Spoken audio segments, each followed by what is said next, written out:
आपण उशिरा झाला. जेव्हा माझ्या मनामध्ये आलं तेव्हा मी तिला फोन केला, सेवंतीला. तिला म्हटलं आपल्याला एक मोर्चा काढावा लागेल, शांत बसून जमणार नाही. सरकार करेल तेव्हा करेल, कोणाचा आदेश येईल तेव्हा येईल, पण आपल्याला जर लोकांचं हित करायचं आहे, आपल्या मतदारसंघातल्या जनतेला जाणीव करून द्यायची आहे, तर आपण थांबता कामा नये. आपलं काम सुरू झालं पाहिजे. आणि म्हणून आज सर्व पक्षाच्या नेत्यांनी आदेश दिले. आज सगळीकडे आदेश आले की उद्या 8 तारखेला संपूर्णपणे देश बंदमध्ये आपण सगळे सहभागी होणार आहोत. त्यात शिवसेना आहे, त्यात काँग्रेस आहे, त्यात राष्ट्रवादी काँग्रेस आहे.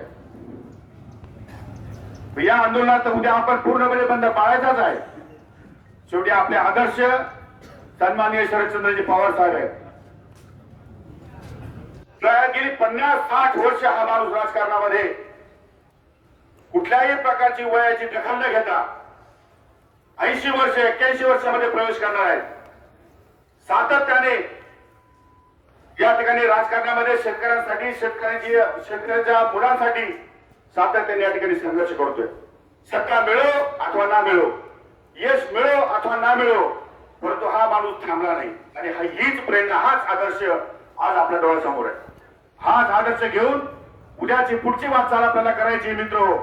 त्यामुळे आपण सर्वांनी शांततेने या ठिकाणी या मोर्चाला समर्थन केलं पाहिजे आणि आपण यांच्या पाठीशी खंबीरपणे उभं राहिले पाहिजे, ही माझी अपेक्षा आहे. आपण सर्वजण अतिशय कमी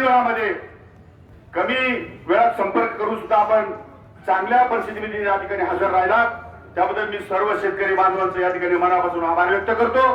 आपला अधिक वेळ घेणार नाही, मला कल्पना आहे आपल्या बऱ्याचशा लोकांना अजून लग्नात जायचंय. आपलं चालू 4-5 वाजता आपण सवयीच लावून घेतलंय, कधी या 4ला या 5ला या 6ला या भेट देऊन जावं. सत्यनारायण पूजेचा प्रसाद आहे, फक्त प्रसाद घ्यायचा घरी जायचं.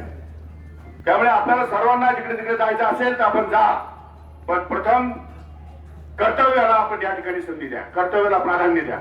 आपलं काम काय आहे आणि आपल्याला कोणाच्या पाठीमागे उभं राहायचंय याचा विचार हा झाला पाहिजे, केलाच पाहिजे. आणि त्या दृष्टिकोनातून आपली पुढची प्रगतीची वाटचाल झाली पाहिजे.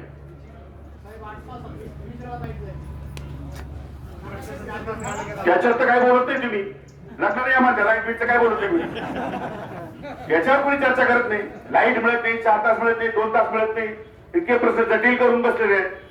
याच्यावरती ह्या मोर्चात मी काय बोलणार नाही. त्या मोर्चात मी उद्या परवा 2 दिवसांनी मी पुन्हा त्याच्यावरती माझं नियोजन चालू आहे. मी 8 दिवस मुंबईत घालवले, मी करणार आहे. त्याची काय काळजी करू नका. येणाऱ्या 4-6 महिन्यामध्ये कोविडमुळे हा सगळा प्रश्न मागे पडलाय, परंतु 6 महिन्याच्या आतमध्ये या प्रश्नाला मी वाचा फोडणार आहे. आणि कायमस्वरूपी या सिन्नर तालुक्यामध्ये कालच इंडिया वर्षा मागे लागल्याचे कारणच एक आहे की हा इंडियाचा जर प्रकल्प सुरू झाला तर 20 किलोमीटर परिसरामध्ये शेतकऱ्यांना 24 तास वीज मिळणार आहे. या अग्रीमेंटमध्ये तरतूद आहे.